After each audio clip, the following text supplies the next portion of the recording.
Kalau kalian waktu kecil pernah nonton film Jackie Chan yang ini, yang judulnya City Hunter, pasti kalian setuju deh kalau film ini dinobatkan sebagai salah satu film Jackie Chan yang paling kocak, paling memorable, dan paling bagus. Aksinya dia yang kocak dan komedi banget, alur ceritanya yang gak boring, dan juga tidak melupakan sisi action yang bikin kita para penonton terpukau banget. Film itu merupakan adaptasi dari manga dan juga anime yang terkenal di Jepang dengan judul yang sama. Tapi sayangnya sih, Jepang dari dulu nggak pernah bikin versi live actionnya City Hunter. Padahal manga sama animenya kan asalnya dari Jepang.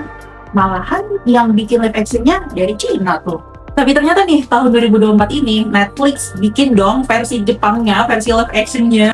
Dan pastinya nggak kalah bagus. Yang bisa dibilang ini adalah the real City Hunter, the original. Bahkan ini terus bisa bilang ini bisa jadi salah satu live action terbaik di Netflix di tahun 2024. Hai Searcher, selamat datang di channel ClickSource dan sekarang kita berada di segmen L&D Let's Movie Discussion. Oke, seperti yang sudah Minsource singgung sebelumnya, kalau di review kali ini Minsource mau ngebahas salah satu film live action Netflix Jepang, yaitu City Hunter yang baru aja tayang tahun 2024 ini. Seperti biasa nih, sebelumnya Minsource mau ingetin dulu ya kalau review dari Minsource itu pastinya mengandung beberapa spoiler. Jadi kalau misalnya kalian sebagai penonton nggak mau kena spoiler setitik pun, silahkan kalian saksikan filmnya terlebih dahulu ya. Tapi kalau misalnya di spoiler dikit-dikit nggak apa-apa, ya udah lanjut aja nonton. By the way, spoilernya juga nggak bakalan spoiler banget sih, cuma ngasih gambaran aja biar kalian bisa memutuskan mau nonton apa enggak. Oke lah, tanpa berlama-lama lagi langsung aja kita review. Kalau kalian inget nih, City Hunter kan pernah ada drama versi Koreanya tahun 2011 yang diperankan oleh Lee Min Ho. Tapi versi drakornya ini sih lebih ke arah cerita-cerita yang politik dan juga fokus romansnya, seperti layaknya drakor-drakor yang biasa kita tonton. Unsur komedinya nggak ada sama sekali, bahkan mungkin hampir nggak ada gitu komedinya. Menurut Minsource nih ya, kayaknya Korea ini tuh kayak cuma minjem nama City Hunter karena franchise-nya udah terkenal, tapi ceritanya tuh kayak cuma dibikin inspired doang, jadi kayak dilompat aja minjem nama franchise City Hunter itu supaya terkenal aja film ini menurut Minsource pribadi ya Pak. Soalnya kalau kita bandingin sama di versi manga dan juga animenya, ini kayaknya bukanlah City Hunter yang kita kenal gitu. Apalagi buat kita para fans yang sudah ngikutin ya dari versi animenya maupun manganya. Gak bilang jelek, tapi ya emang kayak bukan City Hunter yang kita kenal, tapi bukan berarti jelek ya, beda loh. Nah, 2024 ini Netflix kan akhirnya bikin ya versi live action Jepangnya City Hunter. Dan setelah Minsource nonton, ini adalah bener-bener the real City Hunter yang kita kenal, yang kita mau. Perpaduan antara komedi dan actionnya sangat pas banget. Paling perbedaannya itu terletak di bagian, kalau di City Hunter ini kan dibikin versi 2024 jadi ada smartphone. Sedangkan kalau dari versi manga atau animenya yang jadul, pastinya kan juga ada smartphone ya. Dan juga di sini tuh dibikin latarnya emang latar modern, latar tahun 2024. Paling gitu aja sih bedanya. Dari segi visual efeknya, wah ini slow-mo-nya dapet banget. Apalagi waktu adegan si Ryo Saiba nendang, itu kan ada efek slow-mo dan juga ada visual efek kayak butiran pecahan kaca. Wah itu mantep banget untuk dilihat. Pengambilan gambarnya juga sangat pas, editingnya pas, tahu banget gitu kapan harus diambil gambar yang lagi close up atau yang dari jauh. Oke, kita bahas ceritanya ya. Jadi City Hunter ini menceritakan tentang seorang detektif swasta yang bernama Ryo Saiba. Dia punya rekan kerja bernama Makimura. Nah, si Makimura ini kan dia ceritanya meninggal gitu akibat kasus pembunuhan.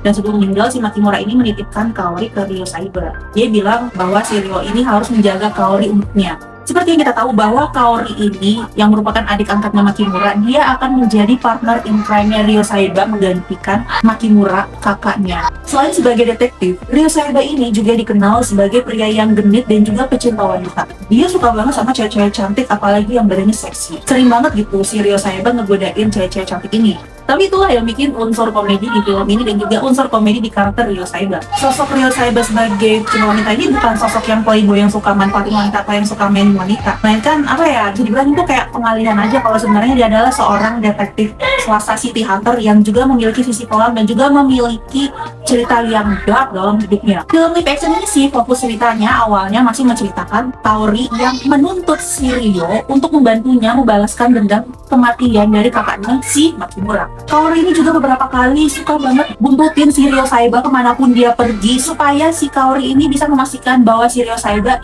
bisa membantu dia menyelesaikan kasus kematian kakaknya biar si Kaori ini tenang. Nah, yang Minso suka nih, acting dari pemeran yang memainkan peran Ryo Saeba ini wah sangat-sangat pas banget, sangat-sangat totalitas. Dia benar-benar tahu kapan dia harus memerankan menjadi Ryo Saeba yang versi serius atau Ryo Saeba yang lagi komedi, yang lagi bercanda. Dan dia sangat benar-benar merepresentasikan karakter Ryo Saeba yang kita kenal, yang seharusnya beginilah karakternya si Ryo. Sebenarnya aktor utama ini kan kalau dilihat itu kan gak good looking ya, gak begitu good looking. Tapi karena aktingnya yang keren, ekspresinya yang bisa berpindah-pindah dalam sekejap, itulah yang bikin menarik. Dan kadang-kadang kalau misalnya lihat di beberapa angle, di beberapa scene ya, kalau dilihat dia kayak cakep gitu. Padahal sebetulnya aslinya gak good looking, tapi karena pemerannya dia yang bagus, yang memikat hati, jadi kelihatannya, ih kok kayak cakep ya. Ya wajar sih kalau misalnya karakter Ryo Saeba ini di filmnya dia disukain sama banyak cewek ya, karena memang karakternya dia yang ramah dan juga sangat gentle terhadap cewek.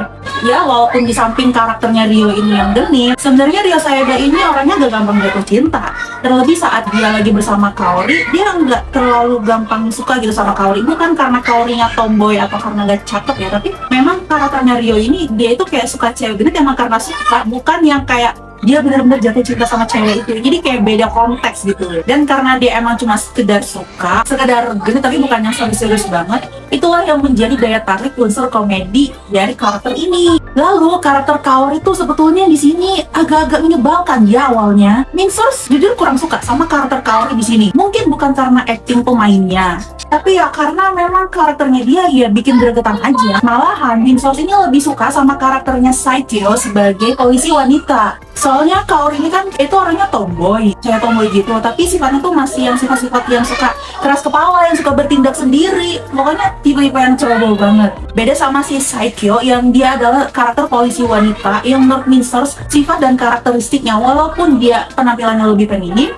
sifatnya dia itu jauh lebih realistis dan juga bisa berpikir dengan logika dan lebih maskulin. Ya mungkin karena si Kaori ini masih remaja, jadi ya wajar lah ya kalau dia tuh masih labil-labil. Beda sama Saikyo yang emang udah dewasa pemikirannya. Tapi lambat laun ya, Kaori ini di sepanjang film ya dia punya karakter developmentnya sendiri. Dia nggak selamanya menjadi sosok bocah remaja yang menyebalkan, tapi dia berkembang dengan karakteristiknya, dengan pemikirannya yang semakin lama dia tahu bahwa dia harus menjalankan misi berbahaya bersama si Ryo Saeba. Mungkin itulah yang bisa kita puji dari karakter Kaori di versi live action ini. Lalu karakter Kurumi alias Miruku ini juga merupakan salah satu karakter yang menjadi perhatian kita para penonton di sepanjang film ya. Apalagi ceritanya dia adalah seorang cosplayer. Minso suka banget sama make up dan kostum dan juga penampilannya si Miruku saat dia nge-cosplay itu cantik banget dan sangat memanjakan mata kita. Aktingnya juga sangat baik dan sangat mendalami. Bahkan menurut Minso, kayaknya karakter Kurumi ini lebih menarik daripada karakter si Kaori. Tapi gimana nih menurut kalian yang mungkin udah nonton?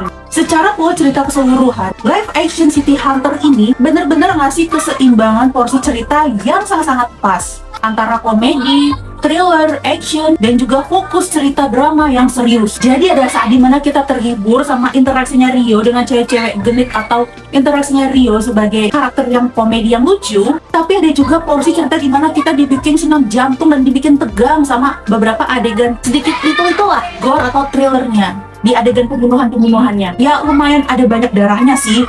Akhir ceritanya tentunya kelihatannya bahwa ini bakal ada kelanjutannya, di mana nantinya Kaori bakal jadi partner in crime secara resminya di tempat Ryo Saeba bekerja. Tapi jujur Minso berharap ya kalaupun ada live action lanjutannya, pengennya sih nggak ada romance-nya. Ya walaupun mungkin di versi manga atau di versi animenya, mereka berdua adalah karakter yang punya hubungan yang complicated, bahkan ada sedikit romance-nya. Tapi jujur Minso berharap di versi live action-nya kalau ada lagi, nggak mau deh ada versi romance-nya walaupun agak sedikit. Walaupun ada ya, aduh si cuel aja deh. Karena Minso ngeliat interaksi antara Ryo Saeba dan Kaori ini ya cocoknya kayak partner in crime aja, nggak terlalu cocok buat jadi yang kayak ada romance-nya gitu. Oke deh, untuk keseluruhan Minso mau kasih rating film ini 9/10 karena Minso sangat-sangat merekomendasikan film ini sebagai tontonan buat kalian yang lagi bingung nih mau nonton apa dan lagi nggak ada duit buat nonton ke bioskop, terus pengennya nonton yang streaming yang bisa kita akses kapan saja. Tontonlah live action City Hunter.